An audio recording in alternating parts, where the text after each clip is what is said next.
पिछले कुछ वर्षों से राज्य में खेल को बढ़ावा देने के लिए अलग-अलग तरीके अपनाए जा रहे हैं। राजगीर में अंतर्राष्ट्रीय क्रिकेट स्टेडियम भी बनाया गया है और एक विश्वविद्यालय का भी निर्माण कराया गया है।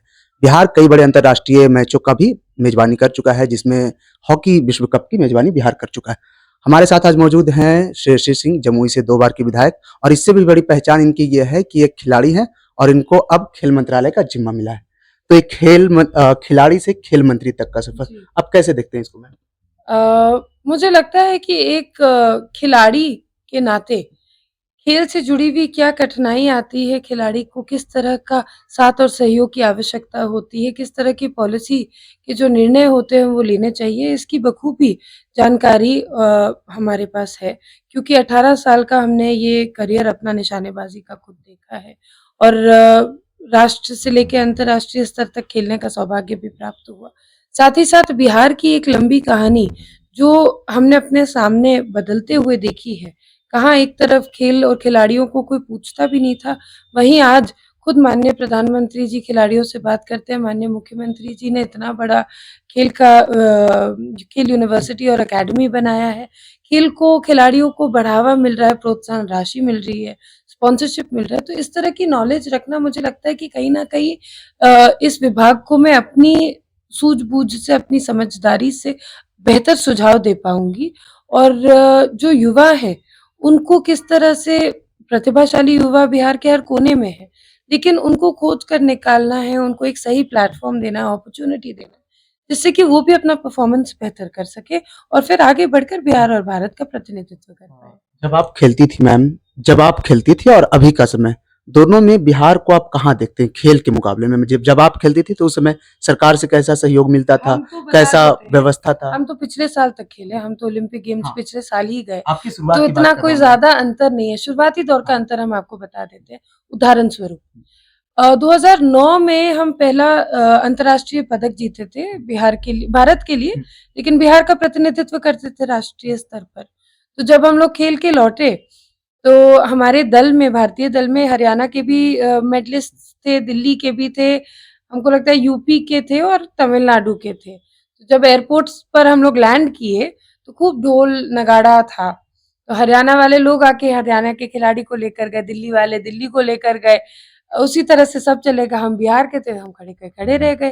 बिहार से ना कोई गुलदस्ता आया, ना फ़ोन कॉल आया। बड़े दुखी होकर हम अपने पिताजी के पास गए, स्वर्गीय दादा दिग्विजय सिंह जी के पास। हम उनको बोले कि पापा ऐसा है, हम दिल्ली के लिए खेल लेते हैं क्योंकि बिहार से तो ना प्रोत्साहन राशि मिलती है, ना प्रोत्साहन के 2 शब्द मिलते हैं, तो क्यों ना हम दिल्ली के लिए खेल लें। तो उस दिन हमारे पिताजी ने बड़े गंभीरता के साथ इस बात को समझाया कि जब माँ-बाप गरीब हो जाते हैं, तो बच्चे उनका साथ नहीं छोड़ते, ये हमारी संस्कार के विरुद्ध सोच है। तो आज अगर बिहार गरीब है और आज अगर बिहार में ये काम सही तरीके से नहीं हो रहा है, तो तुम्हारी ये भी ज़िम्मेदारी बनती है कि एक ऐसा खिलाड़ी बनो कि आगे आने वाले समय में बिहार में भी खेल और खिलाड़ियों का सम्मान हो सके। वहीं 2009 की कहानी हमने आपको बताई और 2018 में जब हम खुद राष्ट्रमंडल खेलों से स्वर्ण पदक जीतकर वापस आए, तो वो ढोल भी था, वो नगाड़ा भी था, वो प्रोत्साहन राशि भी थी और पूरे बिहार में उत्साह के रूप में उस स्वर्ण पदक को चौक-चौराहे पर मनाया जा रहा था। तो इस बदलते हुए बिहार की कहानी हमने खुद अपने आँखों से देखी है। सिर्फ यही नहीं, 2011 में झारखंड में नेशनल गेम्स हुए थे। हमको लगता है कि गिने-चुने खिलाड़ी बिहार का प्रतिनिधित्व करने के लिए झारखंड की धरती पर गए थे। वहाँ पर कोई भी मेडल नहीं जीता था बिहारी ने किसी भी बिहारी ने, यहाँ तक कि हम खुद हार गए थे उस कॉम्पिटिशन में। लेकिन अब जब हम उत्तराखंड में जो हाल में नेशनल गेम्स आयोजित किए गए थे, वहाँ पर जब हम लोग गए तो फ्लैग बेयरर भी हम ही थे उस गेम्स के। एक बड़ी बिहार की टीम वहाँ पे प्रतिनिधित्व करने भी पहुँची थी और साथ ही साथ रिकॉर्ड 11 मेडल्स के साथ बिहार की टीम वापस भी लौटी। तो ये बदलती हुई बिहार की तस्वीर है। खेलो इंडिया गेम्स जहाँ पर बिहार के खिलाड़ियों को कोई देखना नहीं चाहता था, कहीं दिखते नहीं थे, कोई पूछता नहीं था। वहीं हाल के खेलो इंडिया गेम्स में रिकॉर्ड 36 पदकों के साथ यही बिहार की टीम थी जो वापस लौटी है। मेडल लाओ नौकरी पाओ जैसी योजना जो माननीय मुख्यमंत्री जी की अ, एक प्रिय योजना है और ये दर्शाती है कि अब सरकारी नौकरी आपको सिर्फ कॉम्पिटिटिव एग्जाम नहीं बल्कि खेल के मैदान के माध्यम से भी मिल सकती है। वहीं 2024 में 71 खिलाड़ियों को इस योजना से लाभ मिला और 71 खिलाड़ी वैसे बने जो कि आज बिहार में काम कर रहे हैं, उनको रोजगार दिया गया है। साथ ही साथ अब 2025 में उसको बढ़ाकर कुल 84 ऐसे खिलाड़ी हो गए हैं जिनको लाभ मिला। तो ये बदलती हुई बिहार की तस्वीर है। इन सभी चीज़ों को हम अपने सामने होते हुए देख रहे हैं। जिस स्पोर्ट्स यूनिवर्सिटी और खेल अकेडमी की आप बात कर रहे हैं, जिस हॉकी के मेन्स और वुमेन वर्ल्ड कप की आप बात कर रहे हैं, ये हमारे आज के बिहार में हुआ, सक्सेसफुली हुआ और भारतीय दल इसमें विजेता भी बनी। तो निश्चित रूप से ये जो तस्वीर बिहार की बदलते हुई दिख रही है, ये तस्वीर दर्शाती है कि आने वाला बिहार का कल खेल के विभाग में एक स्वर्णिम कल होगा, एक स्वर्णिम भविष्य लेकर आएगा। इससे हम ये उम्मीद रख सकते हैं कि हमारे जो प्रतिभाशाली बच्चे हैं, वो बड़े-बड़े कॉम्पिटिशन्स जैसे कि Olympic games, Asian games, Commonwealth games, हम ये नहीं कह रहे कि अब अगले ही कॉमनवेल्थ गेम्स में हम लोग जीत जाएंगे और एक बड़ा प्रतिनिधित्व करता एक राज्य बनेगा। लेकिन हाँ, एक उम्मीद की किरण तो निश्चित रूप से जागती है। सिर्फ ये खेल विभाग के नाते नहीं, लेकिन एक खिलाड़ी के नाते भी कह रहे हैं कि अगर आज बिहार में सिर्फ एक महिला खिलाड़ी जो अर्जुना अवार्ड लेकर आई वो श्रेयसी सिंह बनी, तो हम तो चाहेंगे कि हर घर में एक श्रेयसी पैदा हो।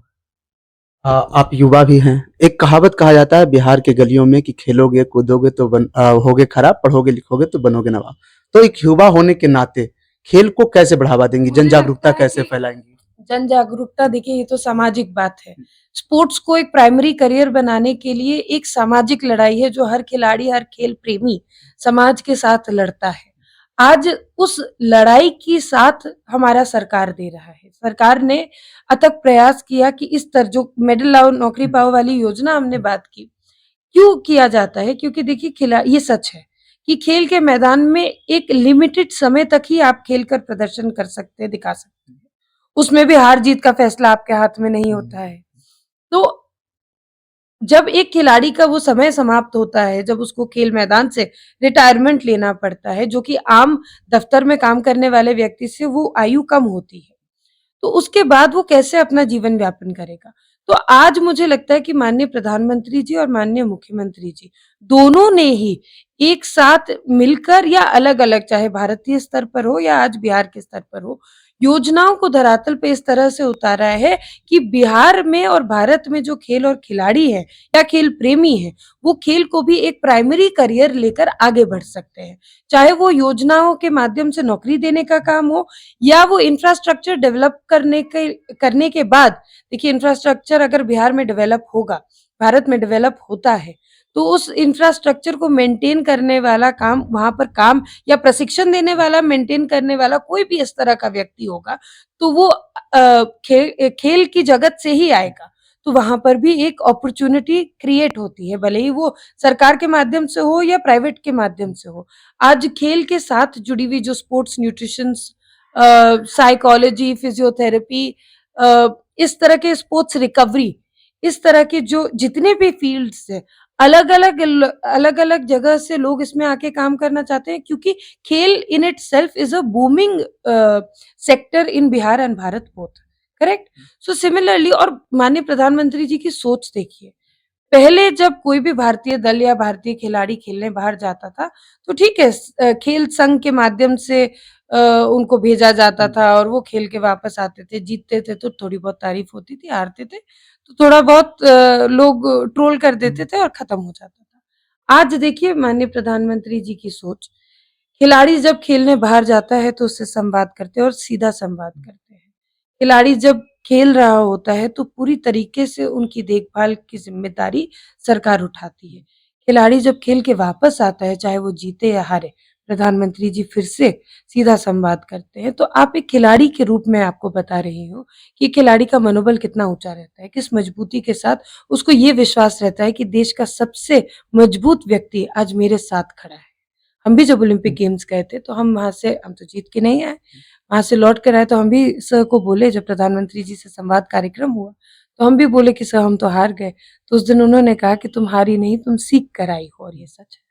लेकिन आप सोचिए कि सिर्फ भारत ही क्या, मुझे लगता है कि आज पूरे विश्व की अगर हम बात करें, तो इतने प्रतिभाशाली व्यक्ति अगर ये आपको बताए या इस तरह से आपसे बात करें, आपका मनोबल कितना ऊँचा होता है।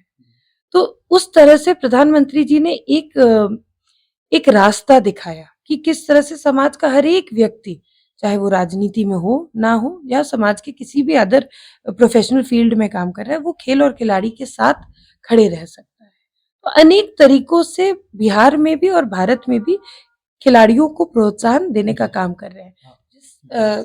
जो आपने एक फ्रेज़ बोला, उस फ्रेज़ को मुझे लगता है कि अब बदल देना चाहिए। हम तो बदल ही चुके हैं, आप ही बदल देंगे और समाज को भी अब इसको अपना लेना चाहिए। पढ़ोगे, लिखोगे, बनोगे नवाब, खेलोगे, कूदोगे, बनोगे सहवाग। क्या बात है ना? बहुत अच्छा तो इसी ये तरह लगा। से समाज को अब खेल के प्रति जो अपनी सोच है उसको बदल देना चाहिए। मानसिक जो सोच है कि नहीं खिलाड़ी कब तक खेलेगा, आगे जीवन यापन कैसे करेगा, ये एक परमानेंट करियर नहीं है, ये सब चीज़ें अब पुराने ज़माने की होती जा रही हैं। और अब बदलाव दिखने के लिए भारत में पहले देखने के लिए मिला और अब बिहार में भी देखने को मिल रहा है। राजगीर में क्रिकेट स्टेडियम भी बनाया गया है, अंतर्राष्ट्रीय क्रिकेट स्टेडियम बन रहा है। बन हाँ, मतलब जी, बन रहा है। तो जी। क्या ये कहा जा सकता है कि आप अपने कार्यकाल में राजगीर में कोई अंतर्राष्ट्रीय क्रिकेट मैच होता देख पाएँ? पूरा हम प्रयास करेंगे कि हम लोग बीसीसीआई से अच्छा संपर्क करके जल्द से जल्द वहाँ अंतर्राष्ट्रीय क्रिकेट कोई कॉम्पिटिशन कराने का प्रयास करें। देखिए, बड़ा इंफ्रास्ट्रक्चर और अंतर्राष्ट्रीय लेवल का इंफ्रास्ट्रक्चर बनाने की मंशा यही है कि अंतर्राष्ट्रीय खिलाड़ी आ सके, अंतर्राष्ट्रीय मैचेस होस्ट हम बिहार में कर सकें। हॉकी स्टेडियम बना तो हॉकी के इंटरनेशनल मैचेस हम लोगों ने वहाँ करवाया। हम तो खुद गए भी थे देखने के लिए, आपने भी टेलीविज़न के माध्यम से देखा होगा। और जितने भी बाहर के खिलाड़ी जो गया में रहे और उस टर्फ पे हॉकी के टर्फ पे राजगीर में खेले, सभी लोगों ने प्रशंसा की, चाहे ऑन कैमरा की हो या ऑफ कैमरा की हो। अनेकों खिलाड़ियों से हमको भी मिलने का मौका मिले। कुछ अपने दोस्त थे हॉकी टीम के जो आए थे और उन्होंने कभी कल्पना भी नहीं किया था कि बिहार में इस तरह का कुछ आयोजित हो सकता है या इस तरह का इंफ्रास्ट्रक्चर डेवलप हो सकता है। उन लोगों ने भी इस बात की प्रशंसा की क्योंकि बिहार का नैरेटिव कहीं न कहीं अब यही जंगल राज और गुंडा राज की बात है कि कहीं न कहीं बिहार का नैरेटिव बहुत खराब सेट किया गया। अब जब नीतीश कुमार के बिहार में लोग आते हैं, तो उन सबके आँखों में वो चमक होती है, उनके दिल में, उनके हृदय में ये परिवर्तन होता है कि अब ये बिहार, वो बिहार नहीं है जो हमें कहानियाँ सुनाई जाती थी। अब बिहार बदल रहा है, बिहार आगे बढ़ रहा है। सौभाग्य तो देखिए कि जब बिहार पहली बार अंतर्राष्ट्रीय हॉकी विश्व कप का आयोजन कर रहा था, मेज़बानी कर रहा था और भारत ने वो मैच सफलतापूर्वक जीता भी। दोनों हाँ, मेन एंड वुमेन। दोनों जीता भी। आपसे एक आखिरी सवाल कह लीजिए ये रहेगा कि आपको 2-2 मंत्रालय मिला है, सूचना प्रौद्योगिकी मंत्रालय भी मिला है। जी। तो अभी मंत्रिमंडल की बैठक में ये निर्णय किया गया कि आर्टिफिशियल इंटेलिजेंस को एक मिशन मोड के तहत पे लिया जाएगा। करेक्ट। तो इस दिशा में कहाँ आप कदम बढ़ाएँगे? देखिए, दोनों ही जो डिपार्टमेंट्स हमको मिले हैं, वो दोनों डिपार्टमेंट हमारे प्रधानमंत्री जी और हमारे मुख्यमंत्री जी के प्रिय डिपार्टमेंट और दोनों ही सबसे कम उम्र के डिपार्टमेंट और भी मुझे हैं। लगता है मैम कि प्रधानमंत्री और मुख्यमंत्री जी का प्रिय के होने के साथ-साथ युवाओं के लिए भी बहुत प्रिय है, दोनों युवाओं के लिए डिपार्टमेंट। भी करेक्ट। तो आज के समय में दोनों में काम करने में बहुत मज़ा भी आएगा, युवा सोच और नई ऊर्जा के साथ दोनों डिपार्टमेंट में काम कर सकेंगे, जहाँ आपका आर्टिफ़िशियल इंटेलिजेंस को लेके काम था। पहली बैठक कैबिनेट की जो पहली बैठक थी, उसी में ये निर्णय लिया गया कि आर्टिफ़िशियल इंटेलिजेंस का सेंटर ऑफ एक्सीलेंस 3 जगह बिहार में खोला जाएगा। हम लोग कोशिश करेंगे कि उसको अलग-अलग जगह पर सेपरेट करके खोला जा सके ताकि जो आईटी डिपार्टमेंट में काम होना है वो सिर्फ एक जगह केंद्रित ना होके ऑल ओवर बिहार काम हो। तो इस तरह का निर्णय हम लोगों ने पहले ही बैठक में लिया है। केंद्र सरकार का भी सहयोग इसमें मिलेगा और आने वाले समय में आईटी डेवलप जिस तरह से आईटी हर विश्व के हर कोने में डेवलप हो रहा है और बूम कर रहा है, आईटी बिहार में भी बूम करेगा। तो हमारे साथ जमुई से 2 बार की विधायक श्रेयसी सिंह थी। आकाशवाणी समाचार पटना के लिए सत्यम कुमार।